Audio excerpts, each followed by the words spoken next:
Here lately, my cheat sheet has been getting a lot of questions, particularly at our stock talk and in the comments. And I want to explain it to you and give you an opportunity at the end of this video so that you can access it for free on a free trial. Because I want you to understand that you are at the midst of the investment opportunity of a lifetime, if in fact you understand what's going on and understand what stocks to buy and at what price. And this is all about the artificial intelligence revolution that will make the digital revolution, which created Apple, Google, Amazon, Microsoft, and Nvidia. It will make them look like second-rate stocks. But I do want to say that they will continue to be major players in the artificial intelligence revolution. But I want to show you how I buy stocks and how I think you should consider buying stocks. So let's go to my cheat sheet. As I say, this is the cheat sheet, and I want to explain it. I've made it simpler. And I want to explain it using Apple. Apple is the first stock up here. This is its current price. This is its market cap. This is its PE ratio. I don't like it at $100 or $207. I think a good buy-in price is $160. That's done basically by technical analysis, where I think it might sink to if some situation occurs that creates some lack of fervor or enthusiasm about Apple, it might sink to 160. That's 22% or $47 off its current price, substantially off its current price. Then what I say is this is what I think Apple will be priced at the end of the year. It's currently at 207. I think it will be at 204. Wall Street thinks it'll be at 207. Then what I do is then, based on my analysis, which is directed as a result of anticipated earnings, and these are earnings that I get from Apple's earnings calls and their projections of price in the future, and that is their earnings. I base everything on projected earnings because I believe that's what the goal of any company is to improve their earnings. And as their earnings improve, their price should improve correspondingly. So I believe that Apple's price at the end of 2024 will be $224. At the end of 2025, $244. At the end of 2026, the start of 227, $289. So if you buy it at its current price, that's going to give you, over that 2.5-year period of time, an increase in price of 8.5%. If you buy it at the target price of 160, that will give you a return of 44.7. That works out to be an average rate of return from 160 to 289 of 16.3%. Now, what this tells you is over the last 5 years, this is what Apple's average rate of return was over 5 years. The annual rate of return. So you can see it's 10%. I'm predicting it's 10% off what has been the preceding 5 years. Now drop down here to AMD. I'm projecting that I'm showing that its current price is 161. I have a target price of 155. That's only 3.86% off its current price. If you buy it at that, this is what Wall Street believes the price is going to be over the next 12 to 18 months, 193, up from a current price of 161. And I'm projecting at the end of 25, it'll be 288. At the end of 26, I'm actually projecting it will go down a bit, but over that whole period of time, it will have a 206% rate of return over that 2.5 years, giving you an average rate of return of 82.7%. I then go through every stock that is in the BUS 12 and BUS 13 portfolio and give you what I think its average rate of return annually over the next 2.5 years is going to be. So that then tells me that on Amazon, I'm going to get a substantially better rate of return than I am on Apple. It's not near as high as what I'm going to get off of AMD or ACLS. And so I go through every one of the stocks. As I said, I've just changed this, so some of the stocks I haven't addressed yet. Let's look at this one. This one stands out. That's Micron Technologies.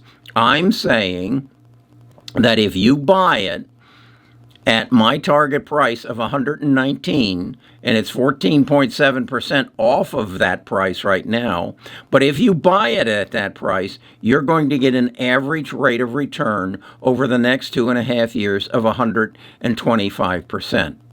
Whereas let's look at one that I know you all like, and that's Palantir. Palantir is selling currently at $23.84. I believe I will be able to buy it at $19.76. It's $4.08 or 17% off of that. I believe it will end this year lower than what it is today at 23. Wall Street believes it will end the year lower than what it is at 21.47, but I believe before the end of 2020, at the end of 2026, it'll be at 58.59, or give me a return if I can buy it at 19.76.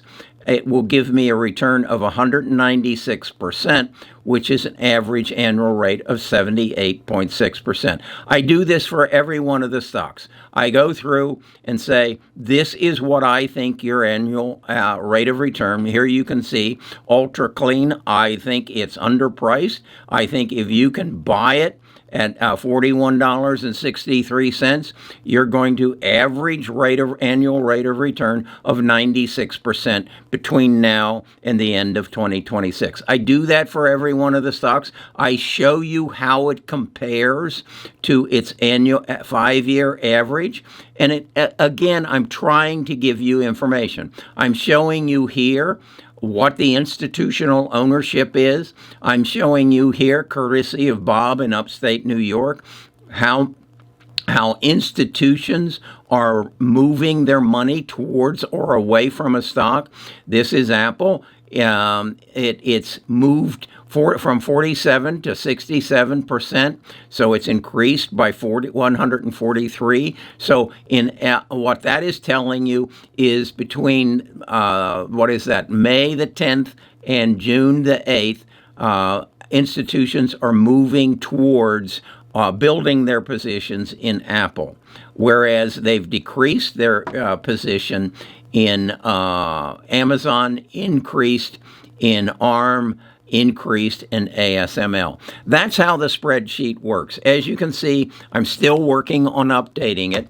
I've removed a lot of the information that I had shared in the past, but I did keep a chart that I think is extremely important is how have stocks done since 1999. And I like to bring people's attention to Apple, Microsoft, Amazon, Google, Meta, and NVIDIA. As you can see down here, the 20-year return on Apple is 39%, on Microsoft 16%, on Amazon 35%, on Google 11%, on Meta 36%, and if you jump over here to NVIDIA, you can see it's 51%.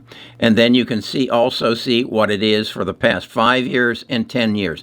I think this is a good guide to say what of all the stocks that I own or follow on my portfolio, what is their historical return, and then what I do up here, what is their projected return. As I said, I want you to have access to this. I charge $60 a month, and I think it's worth $600 a month, but a lot of you say, I'm not confident. So what I want to say is if you will go to our website, bestofusinvestors.com today or this month, I'll give you free access to this for 14 days. I'll take your credit card number, and at the end of 14 days, I'll start charging you $60 a month. If, though, in that 14 days, you say, that's not worth $60 a month, you just come in and cancel your credit card, and we won't charge you anything, and we'll part as friends. I want to make this available to you because I think this can change your lives. This is all based on what I think is common business sense. What is a company's earnings going to be in 2026, and how is that relative to what its earnings are today? So is the price going to go up? Is it going to go down? I also track on my sheets what their revenue is. If their revenue isn't going up and their profits aren't going up at least 20% per year, I'm not interested. If you want to own Procter & Gamble or Ford or GM and their earnings, their revenues are not increasing to keep up with inflation, then you go for it. But I know what happens in my house if my earnings, if my revenue does not keep up with inflation. They come and take my car, and then they'll shortly thereafter come and take my house, because I have to keep my earnings ahead of inflation. If a company doesn't do that, it's only temporary. It's there to make money for its executives. That's plain and simple. There are companies out there today that are in a death spiral.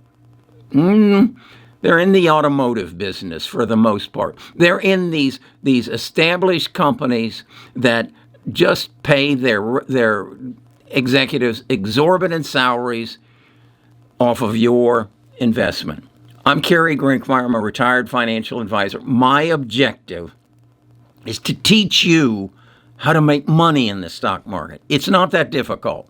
You're investing in companies that are increasing their revenues and their earnings in excess of 20% per year. That's how you make money, not buying companies that aren't keeping up with inflation. Go to the website, bestofusinvestors.com, and get free access to this spreadsheet. I'll get it finished up within the next 2 days, and you can start making money in the stock market.